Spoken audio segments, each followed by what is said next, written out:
नमस्कार।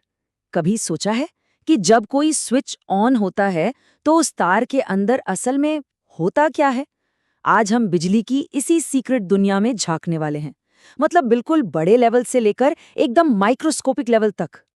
तो चलिए एक बिल्कुल सिंपल से तार के अंदर झांक कर देखते हैं और समझते हैं कि साइंस कितना मजेदार हो सकता है ना? ओके, तो अब इसमें थोड़ा और डीप डाइव करते हैं। हमारी इस जर्नी का पहला और सबसे सबसे बेसिक स्टॉप है इलेक्ट्रिक करंट, या जिसे हम विद्युत धारा भी कहते हैं।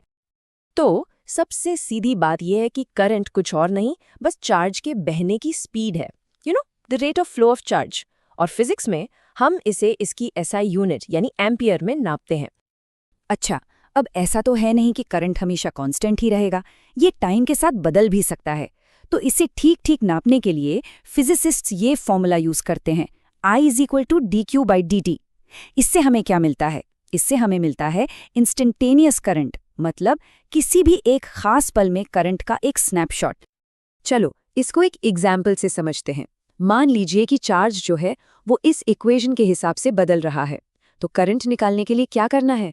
हम बस कैलकुलस का एक छोटा सा टूल यूज करेंगे, डिफरेंशिएशन, ये देखने के लिए कि टाइम के साथ चार्ज में क्या बदलाव आ रहा है। इससे हमें फॉर्मूला मिला H+T+2। अब अगर हमें ये जानना है कि ठीक 2 सेकंड पर करंट कितना था, तो बस T की जगह 2 रख देंगे और जवाब आ गया 18 एम्पियर। है ना एकदम सिंपल। तो ये तो हुई बड़े लेवल की बात, लेकिन अब चलते हैं माइक्रोस्कोपिक लेवल पर। अब तार के अंदर झांकने का टाइम आ गया है, और यकीन मानिए ये जानकर हैरानी होगी कि अकेले अकेले जो इलेक्ट्रॉन्स होते हैं वो असल में कितनी धीमी रफ्तार से चलते हैं। इसी को कहते हैं ड्रिफ्ट वेलोसिटी, या हिंदी में कहें तो अपवाह वेग। और यहाँ ध्यान देने वाली बात यह है कि ये एक एवरेज वेलोसिटी है, कोई फिक्स्ड स्पीड नहीं। और कमाल की बात यह है कि ये बहुत बहुत ही ज्यादा धीमी होती है।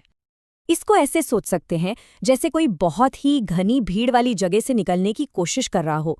चारों तरफ से धक्के लग रहे हैं, रैंडम मोशन हो रहा है, लेकिन कुल मिलाकर एक दिशा में जो प्रोग्रेस है वो बहुत धीरे धीरे हो रही है। इलेक्ट्रॉन्स का भी यही हाल है।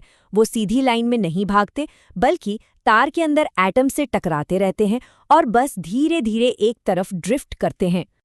और यही वो मास्टर फॉर्मूला है जो इन दोनों दुनियाओं को, मैक्रो और माइक्रो, को जोड़ता है। I = N.E.A.V.D।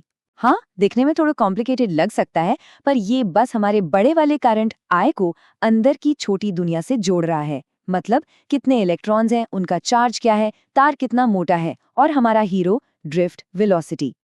तो सवाल ये है कि ये ड्रिफ्ट वेलोसिटी असल में है कितनी धीमी? जब हम दिए गए उदाहरण के लिए इसे कैलकुलेट करते हैं तो हमें ये वैल्यू मिलती है। ये 1 मिलीमीटर प्रति सेकंड से भी कम है। जरा सोचिए इसके बारे में। जब लाइट का स्विच ऑन होता है तो उसको पावर देने वाला हर एक इलेक्ट्रॉन सचमुच एक घोंघे की रफ्तार से रेंग रहा होता है।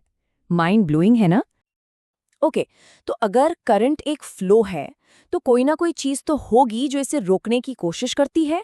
बस यहीं पर एंट्री होती है रेजिस्टेंस की, यानी प्रतिरोध की।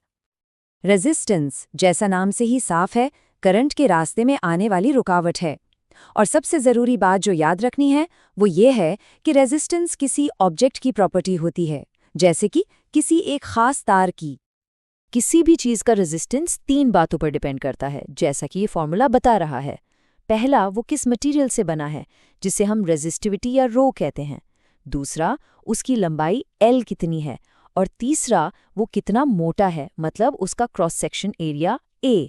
बिल्कुल सीधा हिसाब है। तार जितना लंबा, रेजिस्टेंस उतना ज़्यादा, और तार जितना मोटा, रेजिस्टेंस उतना कम। अब यहाँ पर रेजिस्टेंस और रेजिस्टिविटी के बीच का फर्क समझना बहुत ज़रूरी है। ये कॉमन कन्फ्यूजन पॉइंट है। देखिए, रेजिस्टेंस एक ऑब्जेक्ट की प्रॉपर्टी है जो उसके साइज पर डिपेंड करती है, जबकि रेजिस्टिविटी उस मटेरियल की इंट्रिंसिक प्रॉपर्टी है जिससे वो ऑब्जेक्ट बना है। मतलब कॉपर की रेजिस्टिविटी हमेशा सेम रहेगी, चाहे तार छोटा सा हो या बहुत बड़ा। और इसी से जुड़ा एक बहुत इंटरेस्टिंग फैक्ट है। सोचिए, जब किसी तार को खींचकर उसकी लंबाई डबल कर दी जाती है तो जाहिर है वो पतला भी तो होगा, उसका एरिया आधा हो जाएगा। तो क्या हुआ? लंबाई डबल होने से रेजिस्टेंस डबल हुआ और एरिया आधा होने से वो फिर से डबल हो गया। तो कुल मिलाकर रेजिस्टेंस सीधा सीधा 4 गुना बढ़ जाता है ना कमाल की बात। तो चलिए अब उन फैक्टर्स पर एक नज़र डालते हैं जो किसी कंडक्टर के रेजिस्टेंस को बदल सकते हैं। जैसा कि हमने अभी अभी देखा, लंबाई, एरिया और मटेरियल की नेचर, ये तो इम्पॉर्टेंट है ही, लेकिन एक और बहुत बड़ा फैक्टर है और वो है टेम्परेचर। ये जो फॉर्मूला स्क्रीन पर है, ये हमें ठीक ठीक बताता है कि टेम्परेचर के साथ रेजिस्टेंस कैसे बदलता है। यहाँ RT है नए टेम्परेचर पर रेजिस्टेंस, R0 हमारा ओरिजिनल रेजिस्टेंस है, और ये जो अल्फा है ये बस एक कांस्टेंट है जो हर मटेरियल के लिए अलग अलग होता है। तो सवाल ये है कि ऐसा होता क्यों है? लॉजिक बहुत सिंपल है। जब कोई कंडक्टर गर्म होता है तो उसके अंदर के एटम्स ज्यादा तेजी से वाइब्रेट करने लगते हैं। अब ऐसे में जब इलेक्ट्रॉन्स वहां से गुजरने की कोशिश करते हैं तो उनके इन हिलते हुए एटम्स से टकराने के चांसेस बढ़ जाते हैं, और ज्यादा टक्करें मतलब करंट के फ्लो में ज्यादा रुकावट यानी रेजिस्टेंस बढ़ जाता है। तो चलिए अब तक हमने जो कुछ भी सीखा है उसे एक साथ जोड़ते हैं और पूरी पिक्चर को एक बार फिर से देखते हैं। ये टेबल एक क्विक रिवीजन के लिए है। इसमें वो सारी मेन क्वांटिटीज हैं जिनके बारे में हमने आज बात की, साथ में उनके सिंबल और उनकी यूनिट्स भी।